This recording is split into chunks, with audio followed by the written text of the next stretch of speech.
श्री गणेश श्री गणेशाय नमः। श्री हरि संक्षिप्त ब्रह्म वेवर्त पुराण। श्री कृष्ण जन्म खंड। ग्रस्त ग्रस्त पत्नी, पुत्र और शिष्य के धर्म का वर्णन, नारियों और भक्तों के त्रिविध भेद, ब्रह्मांड रचना के वर्णन, प्रसंग में राधा की उत्पत्ति का कथन।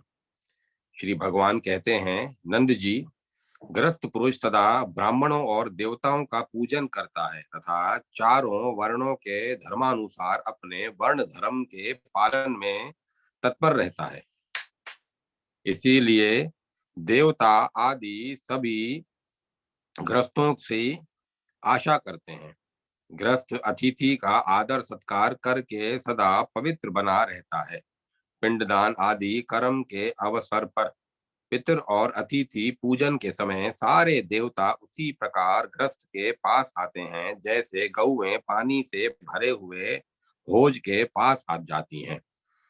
भूखा अतिथि सायंकाल प्रयत्न पूर्वक गृहस्थ के घर आता है और वहां आदर सत्कार पाकर उसे आशीर्वाद देने के पश्चात उसे उस गृहस्थ के घर से विदा होता है।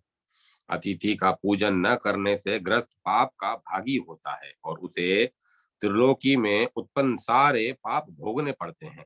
इसमें तनिक भी संशय नहीं है।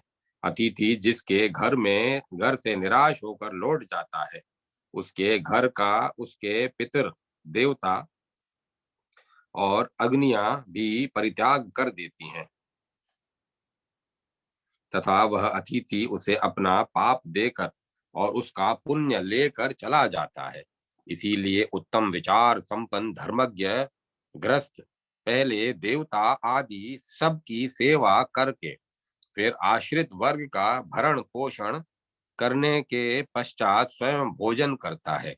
जिसके घर में माता नहीं है और पत्नी कुंचली है, उसे वनवासी हो जाना चाहिए, क्योंकि उसके लिए वह ग्रह वन से भी बढ़कर दुखदायक है। वह दृष्टा सदा पति से द्वेष करती है और उसे विष तुल्य समझती है। वह उसे भोजन तो देती नहीं, उल्टे सदा डांट फटकार कर सुनाती रहती है। व्रजेश्वर, अब ग्रस्त पत्नियों का जो सदाचार श्रुति में वर्णित है उसे श्रवण करो। ग्रणी नारी पति परायणा तथा देव ब्राह्मण की पूजा करने वाली होती है। उस शुद्धाचरणी को चाहिए कि प्रातः काल उठकर देवता और पति को नमस्कार करके आंगन में गोबर और जल से लीप कर मंगल कार्य संपन्न करे। फिर गृह कार्य करके स्नान कर और घर में आकर देवता ब्राह्मण और पति को नमस्कार करके गृह देवता की पूजा करे। इस प्रकार सती नारी घर के सारे कार्यों से निवृत्त होकर पति को भोजन कराती है और अतिथि सेवा करने के पश्चात स्वयं सुख पूर्वक भोजन करती है। पुत्र को चाहिए कि वे पिता को स्नान कराकर उनकी पूजा करें। यूं ही शिष्यों को गुरु का पूजन करना चाहिए।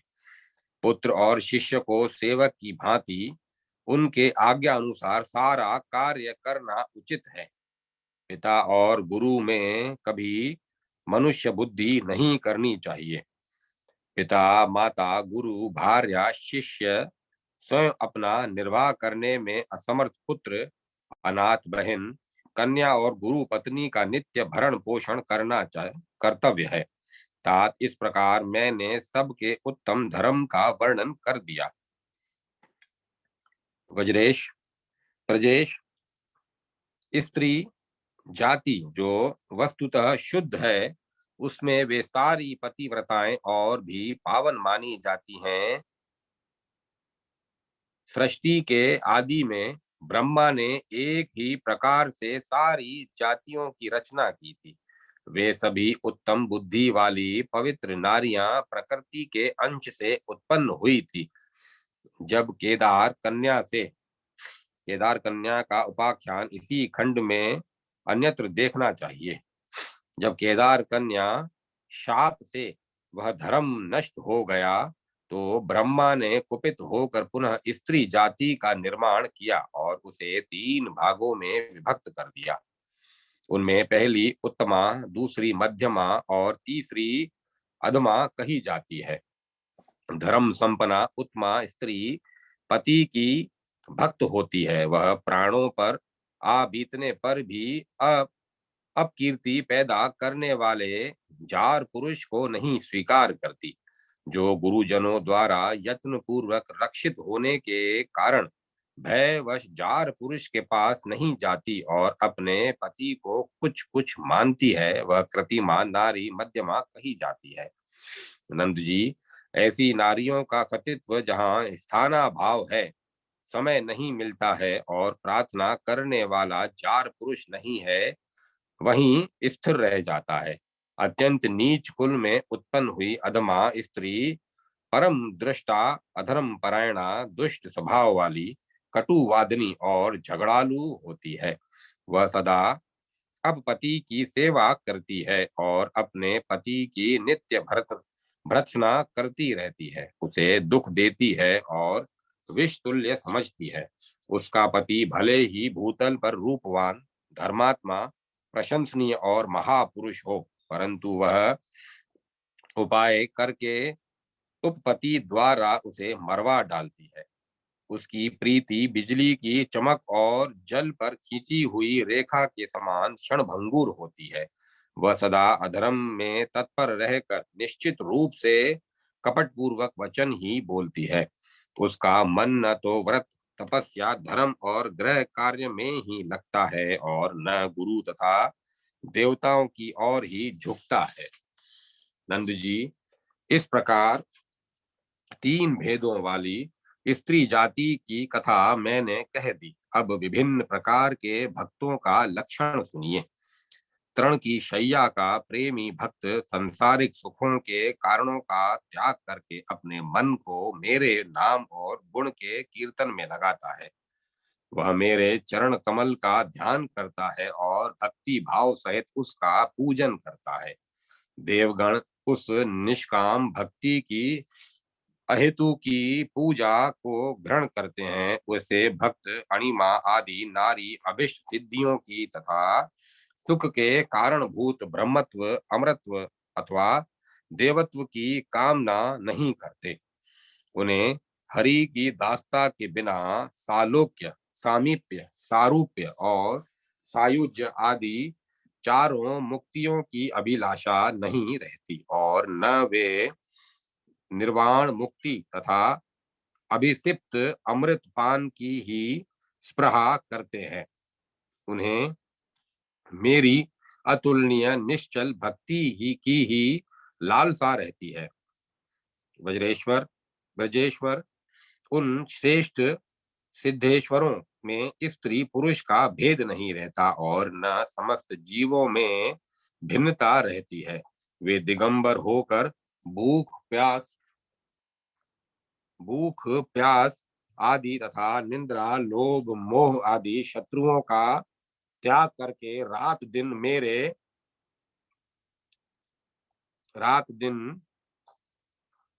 मेरे ध्यान में निमग्न रहते हैं। नंद जी, यह मेरे सर्वश्रेष्ठ भक्त के लक्षण हैं। अब मध्यम आदि भक्तों का लक्षण श्रवण करो। पूर्व जन्मों के शुभ कर्म के प्रभाव से पवित्र हुआ ग्रस्त कर्मों में आसक्त न होकर सदा पूर्व कर्म का उच्छेदक कर्म ही करता है। प्रत्येक यत्न पूर्वक कोई वह यत्न पूर्वक कोई दूसरा कर्म नहीं करता, क्योंकि उसे किसी कर्म की कामना ही है नहीं रहती। वह मन, वाणी और कर्म से सदा मेरा ही चिंतन करता रहता है कि जो कुछ कर्म है वह सब श्री कृष्ण का है, मैं कर्म का करता नहीं। ऐसा भक्त मध्यम श्रेणी का होता है। जो उससे भी नीच कोटि का है वह श्रुति में प्राकृतिक अर्थात अधम कहा गया है। उत्तम कोटि का भक्त अपने हजारों पूर्व पुरुषों का उद्धार कर देता है। उसे स्वप्न में भी यमराज अथवा यमदूत का दर्शन नहीं होता। मध्यम कोटि का भक्त अपनी 100 पीढ़ियों का तथा प्राकृत भक्त 50 पीढ़ियों का उद्धारक है होता है। तात इस प्रकार मैंने आपके आज्ञा अनुसार 3 प्रकार के भक्तों का वर्णन कर दिया। अब सावधानता सावधानतया ब्रह्मांड की रचना का आख्यान श्रवण कीजिए। नंद जी, भक्त लोग यत्न करने पर ब्रह्मांड रचना का प्रयोजन जान लेते हैं। मुनियों, देवताओं और संतों को बड़े दुख से कुछ कुछ ज्ञात होता है। पूर्ण रूप से विश्व का ज्ञान तो अनंत स्वरूप मुझको, ब्रह्मा और महेश्वर को है। हमारे अतिरिक्त धर्म, सनत कुमार, नर नारायण, ऋषि, कपिल, गणेश, दुर्गा, लक्ष्मी, सरस्वती, वेद, वेद माता सावित्री, स्वयं सर्वज्ञा राधिका, ये लोग भी विश्व रचना का अभिप्राय जानते हैं। इनके अतिरिक्त और किसी को पता नहीं है। उत्कृष्ट बुद्धि संपन्न सभी विद्वान इसके वैश वैषम्यार्थ को पूर्ण रूप से जानने में असमर्थ है। जैसे आकाश और आत्मा नित्य है, उसी प्रकार दसों दिशाएं नित्य हैं। जैसे प्रकृति नित्य है, वैसे ही विश्व गोलोक नित्य है। जैसे गोलोक नित्य है, उसी तरह वैकुंठ भी नित्य है। एक समय की बात है, जब मैं गोलोक में रास क्रीड़ा कर रहा था, उसी समय मेरे वाम भाग से एक 16 वर्षीय नारी प्रकट हुई। वह अत्यंत सुंदरी बाला रमणियों में सर्वश्रेष्ठ थी। उसके शरीर का रंग श्वेत चंपक के समान गौर था। उसकी कांति शरतकालीन चंद्रमा को लज्जित कर रही थी। वह रत्न भरणों से भूषित थी और उसके अंग पर अग्नि में तपाकर शुद्ध की हुई साड़ी शोभा पा रही थी। उसके सभी अंग मनोहर और कोमल थे तथा उसके प्रसन्न मुख मंद मंद मुस्कान से सुशोभित था। उसके चरणों का अधोभाग सुंदर महावर से उद्भासित हो रहा था। वह सुंदर नेत्रों वाली सौंदर्यशालिनी बाला गजेंद्र की सी चाल चल रही थी। उस कामनी ने रास क्रीड़ा के अवसर पर प्रकट होकर मुझे आगे से पकड़ लिया। इसी कारण पुरातत्ववेताओं ने उसका राधा नाम रखा और उसकी पूजा की। इसकी प्रकृति परम प्रसन्न थी, इसीलिए वह ईश्वरी प्रकृति कहलाई। समस्त कार्यों में समर्थ होने के कारण वह शक्ति नाम से कही जाती है। वह सबकी आधार स्वरूपा, सर्वरूपा और सब तरह से मंगल के योग्य है। संपूर्ण मंगलों के दान में दक्ष होने के कारण वह सर्वमंगला है। वह वैकुंठ में महालक्ष्मी और मूर्ति भेद से सरस्वती है। वेदों को उत्पन्न करने के कारण वह वेद माता नाम से प्रसिद्ध है। वह सावित्री और तीनों लोकों का भरण पोषण करने वाली गायत्री भी है। पूर्व काल में उसने दुर्ग का संहार किया था, इसी कारण वह दुर्गा नाम से विख्यात है। यह सती प्राचीन काल में समस्त देवताओं के तेज से आविर्भूत हुई थी। इसी से यह आघा प्रकृति कहलाती है। यह समस्त असुरों का मर्दन करने वाली, संपूर्ण आनंद की दाता, आनंद स्वरूपा, दुख और दरिद्रता का विनाश करने वाली, शत्रुओं को भय प्रदान करने वाली और भक्तों के भय की विनाशिका है। यही वही सती रूप से दक्ष की कन्या हुई और पुनः हिमालय से उत्पन्न होकर पार्वती कहलाती है। वह सबकी आधार स्वरूपा है और पृथ्वी उसकी एक कला है। तुलसी और गंगा उसी के कला से उत्पन्न हुई है। यहाँ तक कि संपूर्ण स्त्रियों का आविर्भाव उसकी कला से ही हुआ है। तात जिस शक्ति से संपन्न होकर मैं बारंबार सृष्टि रचना करता हूँ, उसे रास के मध्य स्थित देखकर मैंने उसके साथ क्रीड़ा की। उस समय रास मंडल में उन दोनों के शरीर से जो पसीने की बूंदें भूतल पर गिरी, उनसे एक मनोहर सरोवर उत्पन्न हो गया, जो राधा के नाम से सदृश था, अर्थात उसका नाम राधा सरोवर हुआ।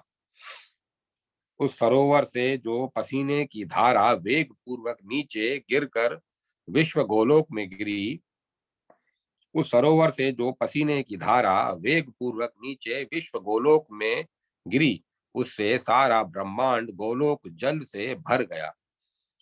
ब्रजेश्वर, पहले पहल सब कुछ जलमग्न था, उस समय सृष्टि नहीं हुई थी। तब श्रृंगार के समाप्त होने पर मैंने राधा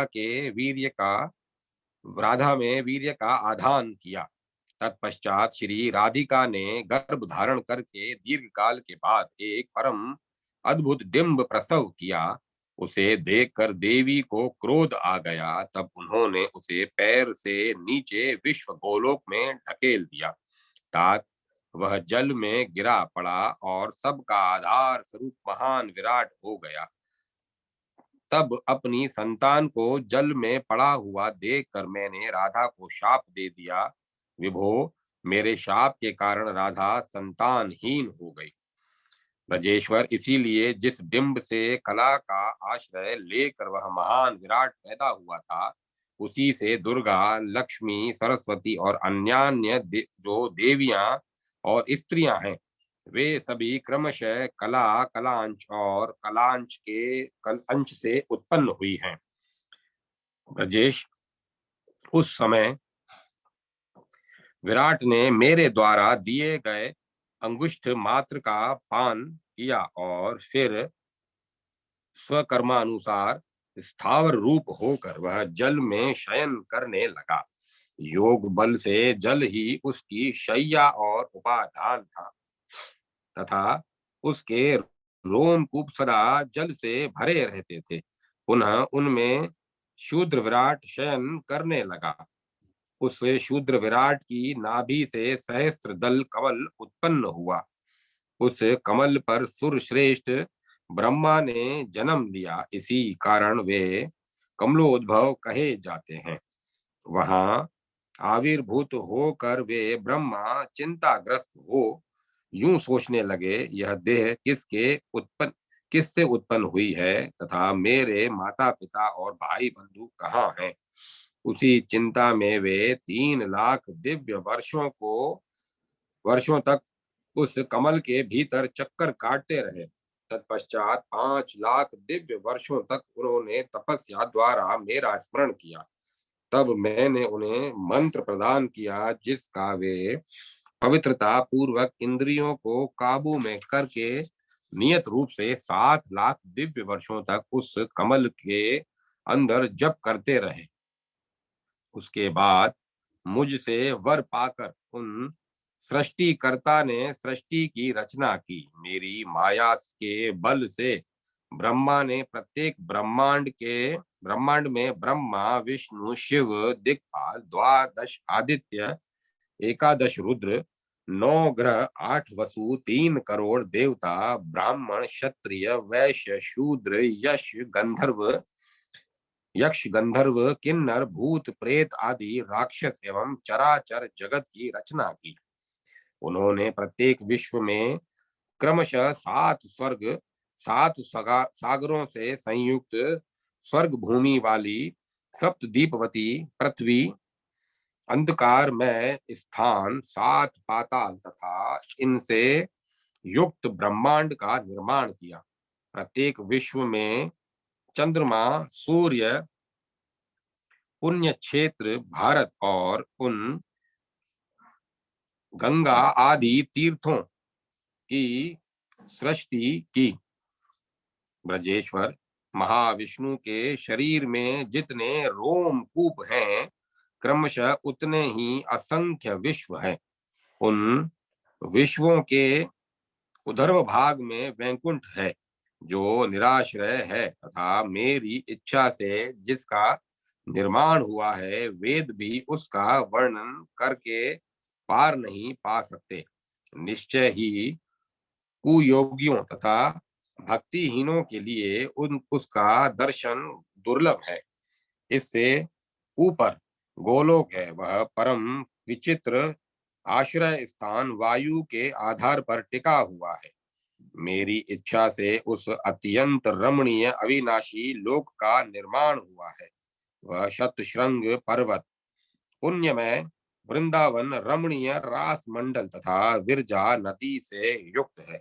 विरजा अमूल्य रत्न समूहों, हीरा, माणिक्य तथा कौस्तुभ आदि असंख्यों मणियों से युक्त होने के कारण बड़ी मनोहर है। उस गोलोक में प्रत्येक कम महल अमूल्य रत्नों से बने हुए हैं। उसमें ऐसा मनोहर परकोटा है जिसे विश्वकर्मा ने भी नहीं देखा है। वे महल गोपियों, गोपगणों तथा काम धेनुओं से परिविष्ट है।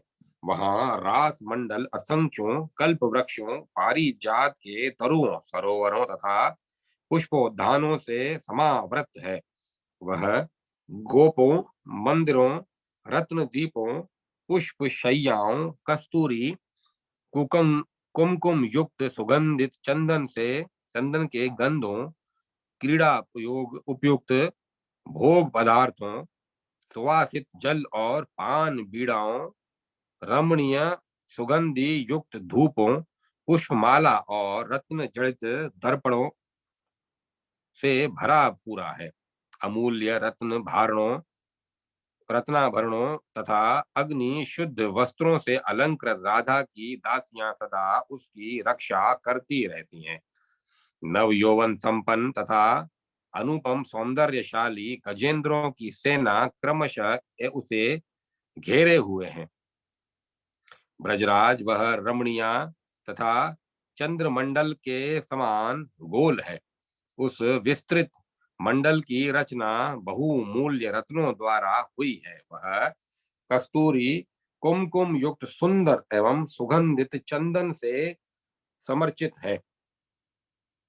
वह फल पल्लव युक्त मंगल कलशों, दही और खिलों, पत्तों, कोमल ध्रुवांकरों, फलों, असंख्यों केले से के मनोहर खंभों तथा रेशमी सूत्र में बंधे हुए कोमल चंदन पल्लवों की वदनावरों से आच्छादित है और चंदन युक्त पुष्प मालाओं एवं आभूषणों से विभूषित है। वहां बहुमूल्य रत्नों का बना हुआ शतशृंग पर्वत मन को खींचे लेता है। वह अत्यंत सुंदर है, वेद भी उसका वर्णन नहीं कर सकते हैं। वह हीरे के हार से युक्त होने के कारण रमणीय है तथा मनोहर परकोटे की तरह उस गोलोक को चारों ओर से घेरे हुए है। वहां चंदन के वृक्षों से युक्त रमणीय वृंदावन है, जो कल्प वृक्षों, सुंदर मंदार पुष्पों, कामधेनुओं, शोभाशाली मनोहर पुष्प वाटिकाओं, रमणीय क्रीड़ा सरोवरों और परम सुंदर क्रीड़ा भवनों से सुशोभित है। उसके एकांत में रास क्रीड़ा के योग्य अत्यंत सुंदर स्थान है, जो चारों ओर से गोलाकार है। रक्षक रूप से नियुक्त हुई असंख्यों सुंदरी गोपिकाएं उसकी रक्षा करती हैं। वहां कोकिल कुजते रहते हैं तथा भौरों का गुंजार होता रहता है। उसी के एकांत स्थल में एक रमणीय अक्षय वट है, जिसकी लंबाई चौड़ाई विशाल है। संपूर्ण कामनाओं को पूर्ण करने वाला वह अक्षय वट गोपियों के लिए कल्प वृक्ष है। वहां राधा की दासियां क्रीड़ा करती रहती हैं।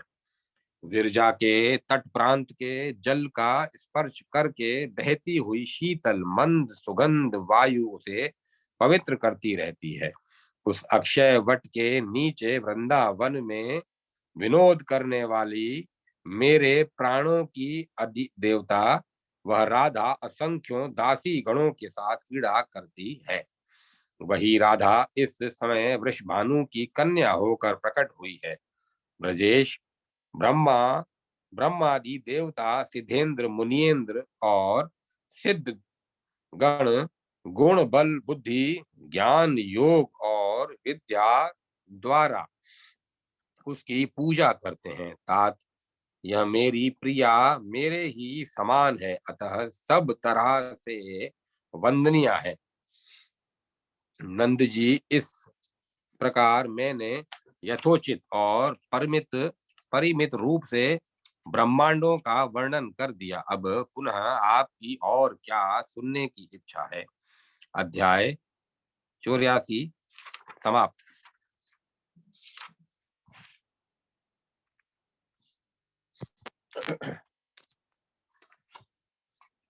चारों वर्णों के भक्षा भक्ष का निरूपण तथा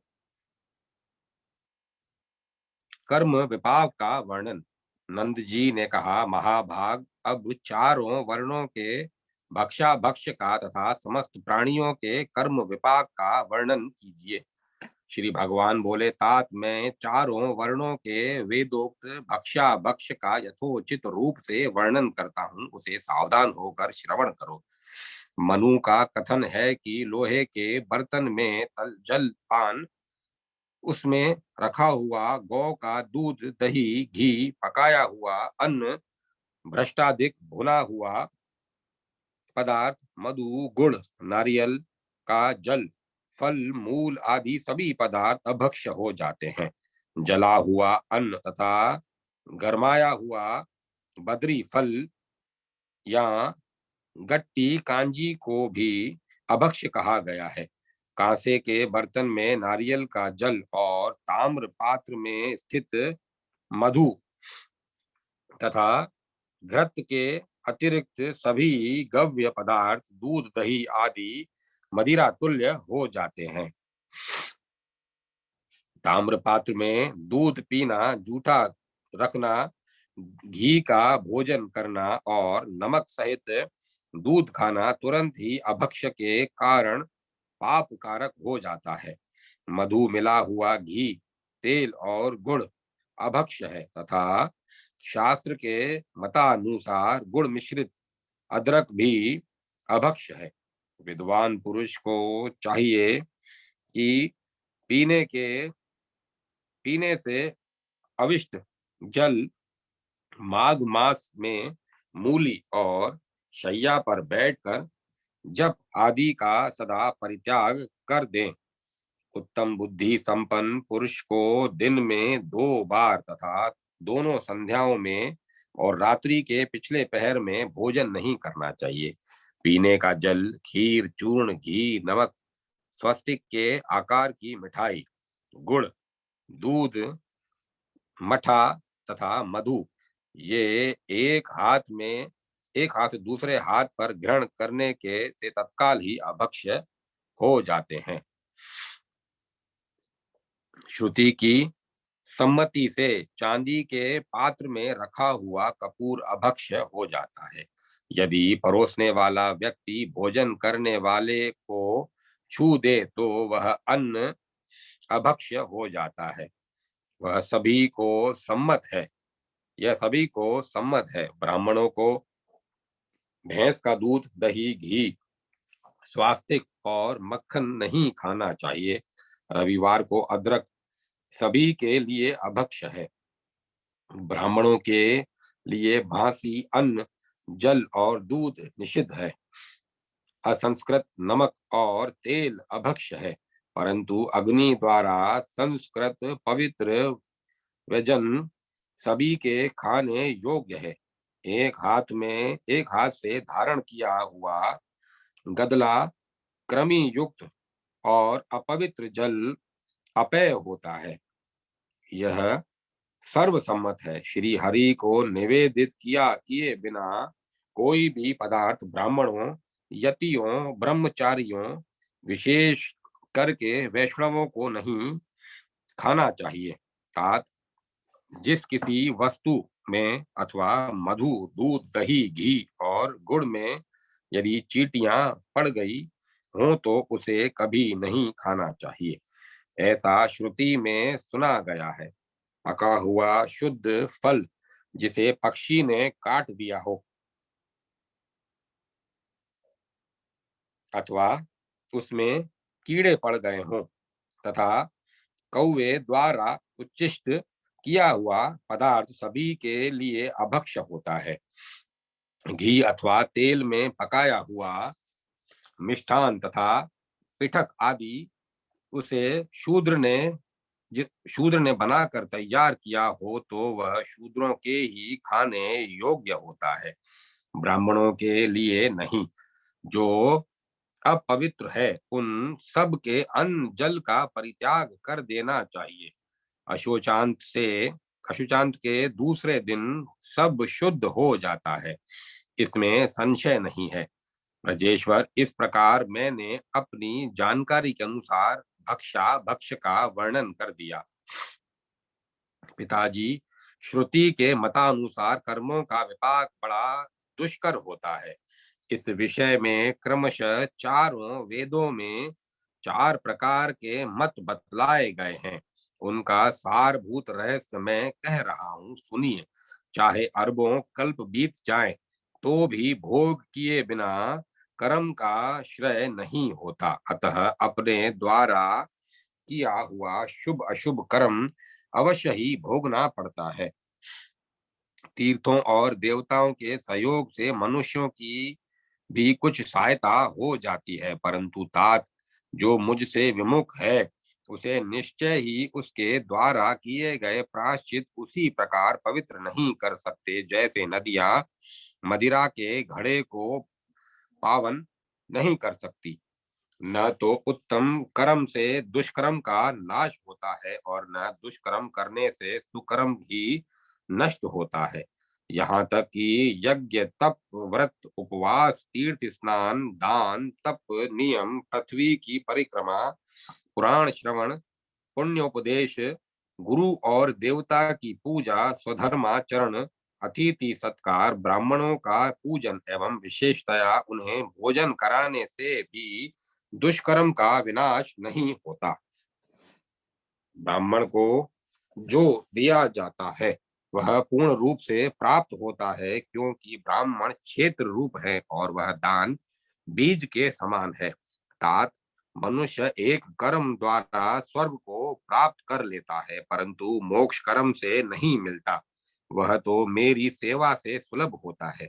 पुण्य कर्म करने से स्वर्ग, दुष्कर्म करने से नरक तथा कुत्सित कर्म करने से व्याधि और नीच योनि में जन्म प्राप्त होता है। तत्पश्चात वह पवित्र होता है। जो इच्छा अनुसार छोटे बड़े पाप करने वाला तथा गो हत्यारा है वह गौ के शरीर में जितने रुए होते हैं उतने वर्षों तक दंड शुक नामक नरक में निवास करता है। वहां वह सर्प के डसने के कारण विष की ज्वाला से त्रसित एवं पीड़ित होता है तथा आहार न मिलने से उसका पेट सट जाता है। तत्पश्चात उस कुंड से निकलकर गौ के शरीर में जितने रुए होते हैं उतने वर्षों तक वह गौ की योनि में उत्पन्न होता है। तदंतर 1 लाख वर्ष तक वह कोड़ी और चंडाल होता है। इसके बाद मनुष्य होता है। उस समय वह कर्मानुसार कुष्ठ रोग युक्त ब्राह्मण होता है। तब 1 लाख ब्राह्मणों को भोजन कराकर वह निरोग तथा पवित्र हो जाता है। गौ हत्या करने वाला निश्चय ही उतने वर्षों तक गौ होता है जितने उस गौ के शरीर में रुए होते हैं। ब्रह्मघाती उनसे भी चौगुने वर्षों तक विष्ठा का कीड़ा होता है। तदंतर उससे चौगुने वर्षों तक मलेच होता है। तत्पश्चात उनसे चौगुने वर्षों तक अंधा होकर ब्राह्मण ब्राह्मण के घर में जन्म लेता है। वह 4 लाख विप्रों को भोजन कराने से वह 4 लाख विप्रों को भोजन कराने से वह उस महान पातक से मुक्त होकर पवित्र नेत्र युक्त और यशस्वी हो जाता है। चारों वर्णों में जो स्त्री की हत्या करने वाला है उसे वेद में महापातकी कहा गया है। उस समय स्त्री के शरीर में जितने रुए होते हैं उतने वर्षों तक काल सूत्र नरक में वास करता है। वहां उसे कीड़े काटते रहते हैं, आहार नहीं मिलता और नरक यातना भोगनी पड़ती है। तदंतर वह पापी उतने ही वर्षों तक जगत में जन्म लेता है। वहां वह कर्मानुसार पाप परायण तथा राज्यश्मा से ग्रस्त हो रहता है। फिर 100 वर्षों तक 1 लाख ब्राह्मणों को भोजन कराने से शुद्ध होकर वह विद्वान एवं तपह परायण विप्र होता है। उस जन्म में वह भी कुछ बचे खुचे पापों को भोगता है तथा सोना दान करने से शुद्ध हो जाता है। भ्रूण हत्या करने वाला महापापी शून्य मुख नामक नरक में जाता है। वहां वह 100 वर्षों तक सूक्ष्म शस्त्र द्वारा पीड़ित किया जाता है। फिर उसे निश्चय ही 100 वर्षों तक घोड़े की योनि में जन्म लेना पड़ता है। उसके इसके बाद वह पापी अपने कर्म के फल स्वरूप दाद के रोग से युक्त वैश्य होता है और 50 वर्षों तक वह कुष्ठ कष्ट भोग कर पुनः स्वर्ण दान से शुद्ध होता है। इसके बाद अपने कुल में उत्पन्न होने पर भी वह निरोग होता है और फिर पवित्र ब्राह्मण होकर जन्म लेता है। युद्ध के बिना क्षत्रिय को मारने वाला ब्राह्मण अथवा क्षत्रिय तप्तशूल नरक में जाता है। वहां उसे 1000 वर्ष तक तपाए हुए लोहे से कोड़े की भांति पकाया जा का, काढ़े की भांति पकाया जाता है और वह आर्तनाद करता है। तदंतर वह 100 वर्षों तक मदमक्त गजराज होता है। इसके बाद 100 वर्षों तक रक्त दोष युक्त शूद्र होता है। वहां वह हाथी दान करने से रोग मुक्त होकर फिर ब्राह्मण के घर में जन्म लेता है। वैश्य और शूद्र की हत्या करने वाला वैश्य तथा वैश्य की हिंसा करने वाला शूद्र ये निश्चय ही समान पाप के भागी होते हैं। इन्हें 100 वर्षों तक क्रमी कुंड नामक नरक में वास करना पड़ता है। यहाँ कीड़ों के काटने से वह महान दुखी होता है। इसके बाद वह क्रमी रोग से युक्त होकर 100 वर्षों तक किरात होता है।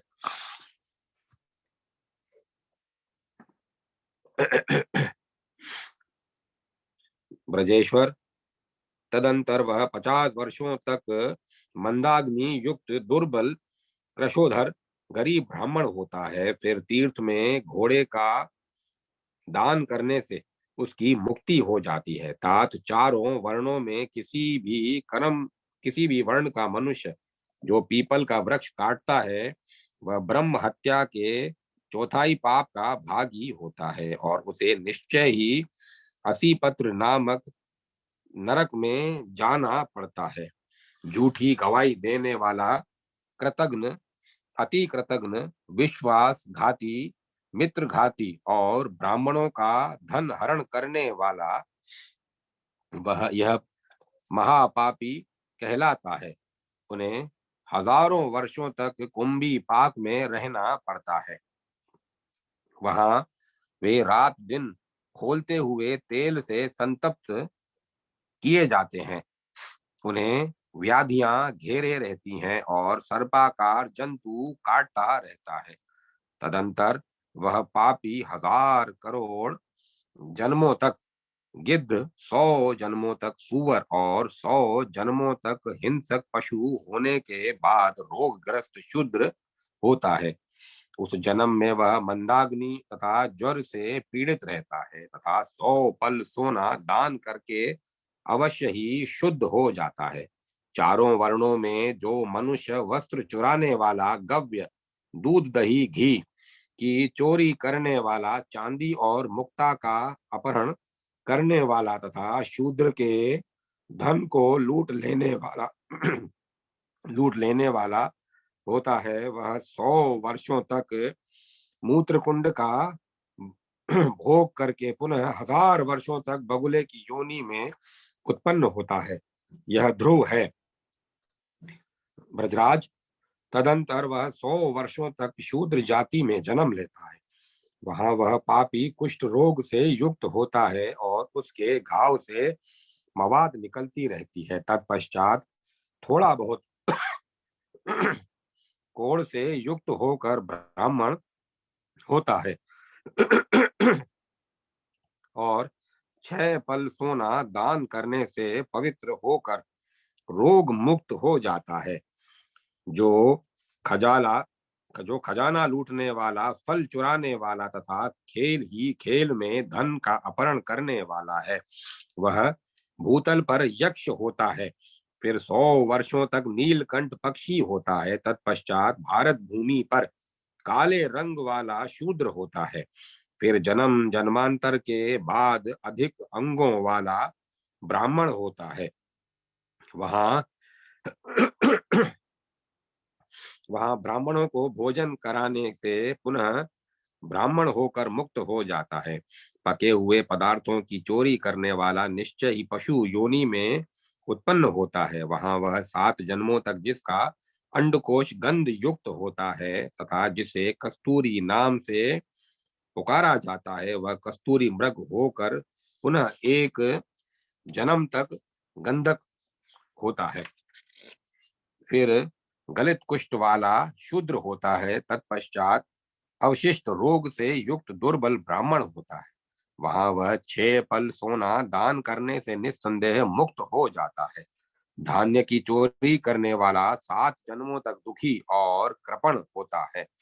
वह 100 वर्षों तक विष्टा के कुंड में यातना भोग कर उस भय से युक्त युक्त मुक्त होता है। स्वर्ण का अपहरण करने वाला मानव कोड़ी और पतित होता है तथा स्वर्ण दान ग्रहण करने वाला विष्टा के कुंड में जाता है। वहां 100 वर्षों तक रात दिन विष्टा खाने के बाद व्याध होता है। फिर रक्त विकार युक्त शूद्र होता है। उस जन्म में पाप का उपभोग करके वह पुनः अवशिष्ट रोग युक्त ब्राह्मण होता है और स्वर्ण दान करने से मुक्त हो जाता है। अगम्या स्त्री के साथ गमन करने वाला पापी असंख्यों वर्षों तक पूर्वोक्त रौरव तथा महाभयंकर कुंभी पाक में जाता है। इसके बाद 1000 वर्षों तक वह उल्टा स्त्रियों की योनि में कीड़ा और लाख वर्षों तक विष्ठा का कीड़ा होता है। इससे पशु योनि में और पशु योनि से शूद्र जंतुओं में जन्म लेता है। तत्पश्चात मलेच और फिर नीच शूद्र होता है।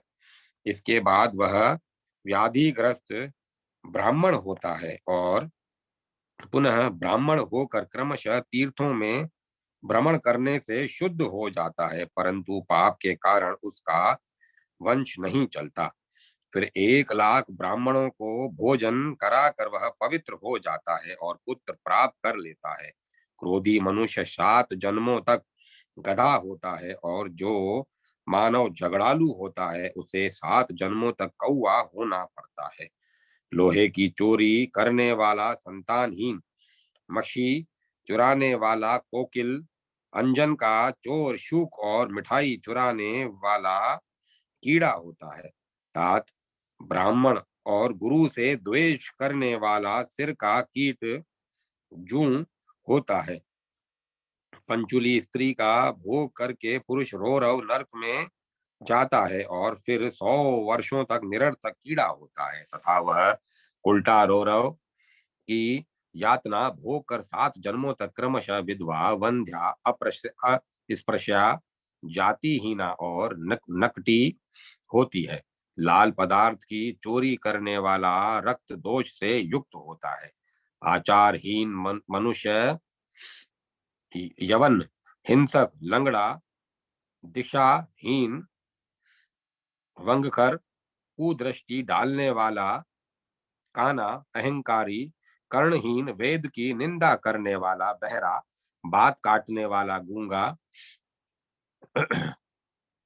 हिंसक, केशहीन, मिथ्यावादी, दाढ़ी रहित, दुष्ट वचन बोलने वाला, दंतहीन, सत्य को छिपाने वाला, जीवाहीन, दुष्ट, अंगुली रहित तथा ग्रंथ की चोरी करने वाला, मूर्ख एवं रोगी होता है। घोड़े का दान लेने वाला तथा घोड़ा चुराने वाला लाला मूत्र नामक नरक में जाता है। वहां 100 वर्षों तक रहकर फिर घोड़े की योनि में उत्पन्न होता है।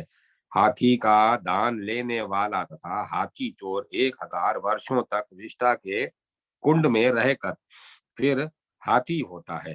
तत्पश्चात शूद्र के घर जन्म लेता है।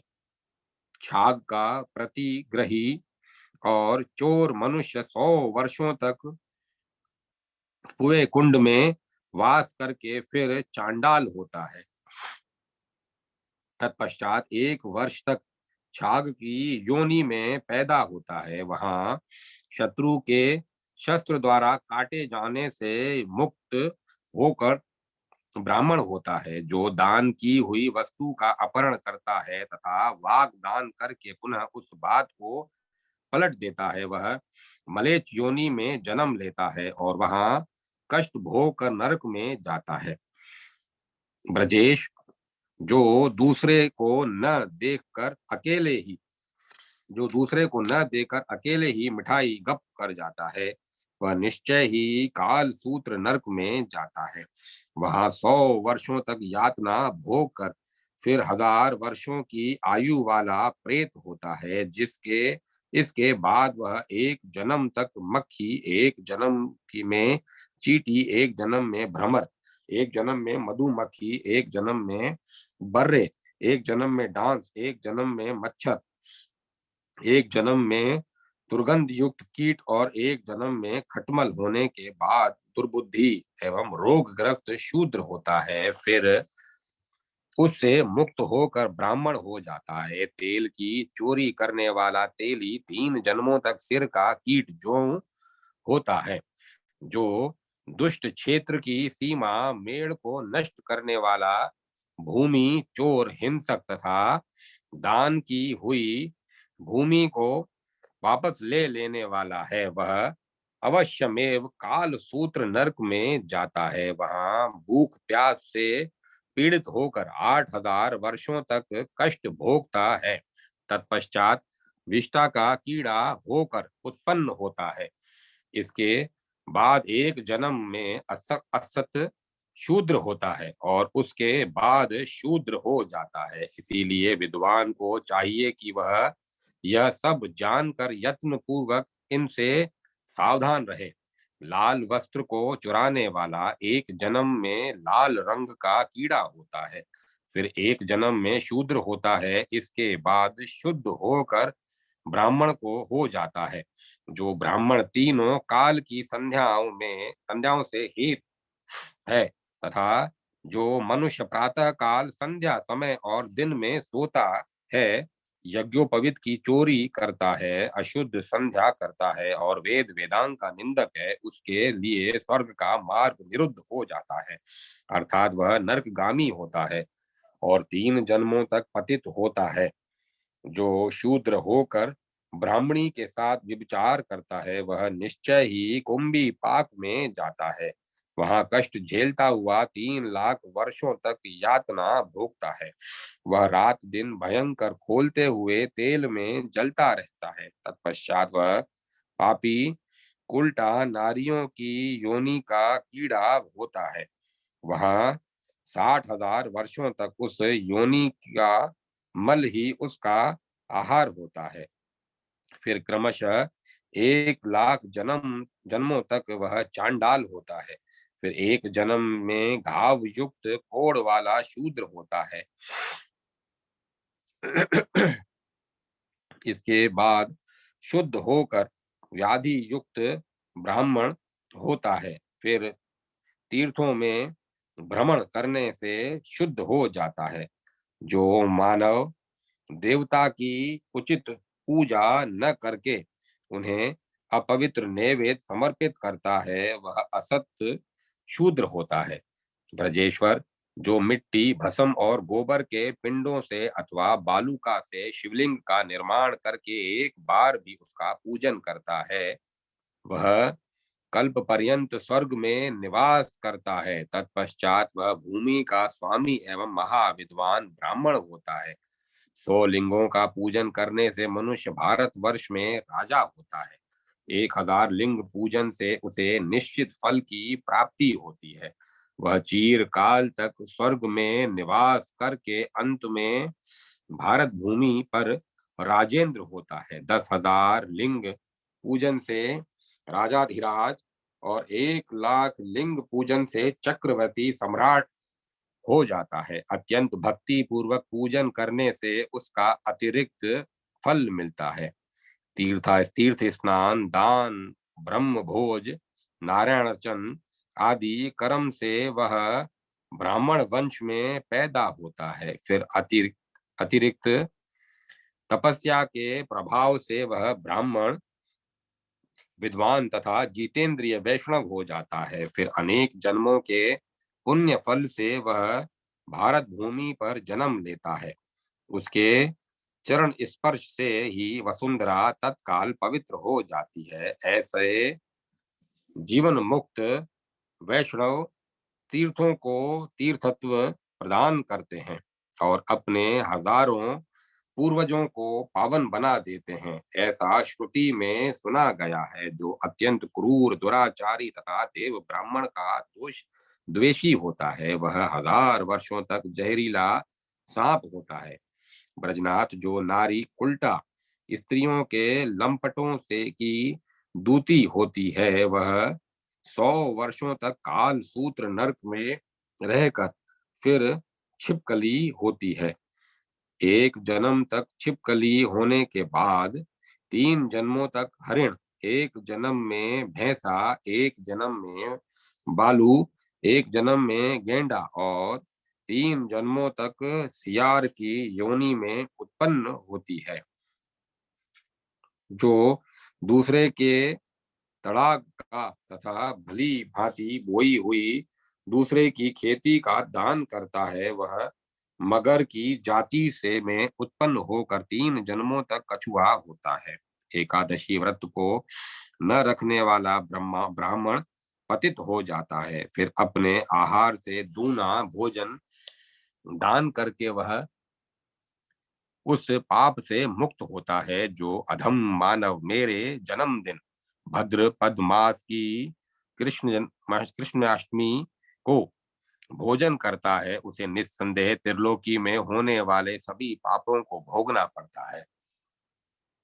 इस प्रकार सभी नरकों का भोग करने के पश्चात वह चांडाल होता है। इसी तरह शिवरात्रि और श्री राम नवमी के दिन भी समझना चाहिए। जो शक्तिहीन होने के कारण उपवास करने में असमर्थ हो, उसे हविषान का भोजन करना चाहिए और मेरा पुण्य महोत्सव संपन्न करके ब्राह्मणों को भी भोजन कराना चाहिए।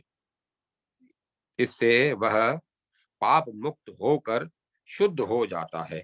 इसके लिए यत्न पूर्वक मेरे नामों का संकीर्तन करना चाहिए। जो देव मूर्तियों की चोरी करता है, वह 7 जन्मों तक अंधा, दरिद्र, रोगग्रस्त, बहरा और कुबड़ा होता है।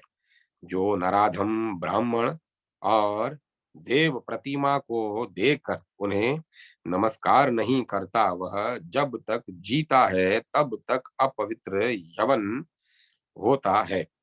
जो ब्राह्मण को आया हुआ देखकर उठकर स्वागत नहीं करता, वह निश्चित रूप से महापापी होता है। और जो शिव का द्वेषी तथा देव प्रतिमा पर चढ़े हुए द्रव्य से जीविका निर्वाह करने वाला है, वह 7 जन्म तक मुर्गा होता है। जो अज्ञानी पितरों और देवताओं के वेदोक्त पूजन का विनाश करता है, वह पापी रौरव नरक में जाता है। वहां 1000 वर्ष तक यातना भोगने के पश्चात 3 जन्मों तक तीर्थाकाक तीर्थकाक होता है। फिर 3 जन्मों तक किसी तीर्थ में सियार की योनि में उत्पन्न होकर मुर्दे की लाश खाता है। ब्रजेश्वर वही पापी 3 जन्मों तक तीर्थों में शव की रक्षा तथा कर्मानुसार मुर्दों की कफन कसौटी करता है। जो मूर्ख नित्य दंभ पूर्वक देवता की पूजा करके भक्ति पूर्वक गुरु का पूजन नहीं करता है और न उन्हें अन्न प्रदान करता है, वह पापी देवताओं के शाप से दुखी देवल देव प्रतिमा पर चढ़े हुए द्रव्य से जीविका चलाने वाला और भयंकर देवद्रोही होता है। उसे पूजा का फल नहीं मिलता। ब्रजेश्वर हाथ से दीप को बुझाने वाला 7 जन्मों तक जुगनू होता है। जो इष्ट देव को निवेदन किए बिना ही खाता है तथा मछली का अत्यंत लोभी है, वह मचरंगा पक्षी होता है तथा 7 जन्मों तक बिलाव की योनि में जन्म धारण करता है। बोरा चुराने वाला कबूतर, माला हरण करने वाला आकाशचारी पक्षी, धान्य की चोरी करने वाला गोरैया और मांस चोर हाथी होता है। विद्वानों के कवित्व पर प्रहार करने वाला 7 जन्म तक मेंढक होता है। जो झूठे ही अपने को विद्वान कहकर गांव की पुरोहिती करता है, वह 7 जन्मों तक नेवला, 1 जन्म में कोड़ी और 3 जन्मों तक गिरगिट होता है। फिर 1 जन्म में बर्रे होने के बाद वृक्ष की चींटी होता है। तत्पश्चात क्रमशः शूद्र, वैश्य, क्षत्रिय और ब्राह्मण होता है। चारों वर्णों में कन्या बेचने वाला मानव कामिस्त्र नरक में जाता है और वहां जब तक निवास करता है तब तक निवास करता है जब तक सूर्य चंद्रमा की स्थिति रहती है। इसके बाद वह मांस बेचने वाला व्याध होता है। तत्पश्चात पूर्व जन्म में जो जैसा करता है उसी के कर्म अनुसार उसे व्याधि आ घेरती है। मेरे नाम को बेचने वाले ब्राह्मण की मुक्ति नहीं होती। यह ध्रुव है।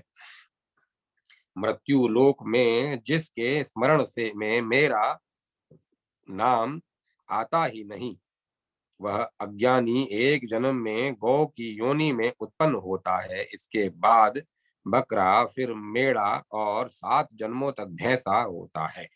जो मानव महान षड्यंत्री, कुटिल और धर्महीन होता है, वह 1 जन्म में तेली होकर फिर कुम्हार होता है। जो झूठा कलंक लग्न लगाने वाला और देवता एवं ब्राह्मण का निंदक होता है, वह 1 जन्म में सोनार होकर 7 जन्मों तक धोबी होता है। जो ब्राह्मण, क्षत्रिय, वैश्य, शूद्र, कुत्सित आचरण वाले तथा पवित्रता से रहित होते होते हैं, उन्हें 10,000 वर्षों तक मलेच्छ योनि में जन्म लेना पड़ता है।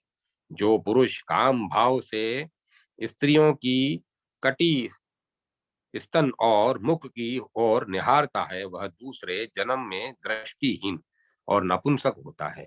जो ब्राह्मण ज्ञानहीन होते हुए अभिचारिक कर्म करने वाला तथा हिंसक होता है, वह इस प्रकार 10,000 वर्षों तक अंधत्रामिस्त्र नरक में वास करता है।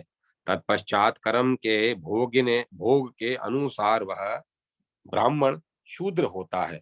जो शास्त्रज्ञ, ज्योतिषी लोभवश झूठ बोलता है, वह 7 जन्मों तक वानरों का सरदार होता है। यह ध्रुव है।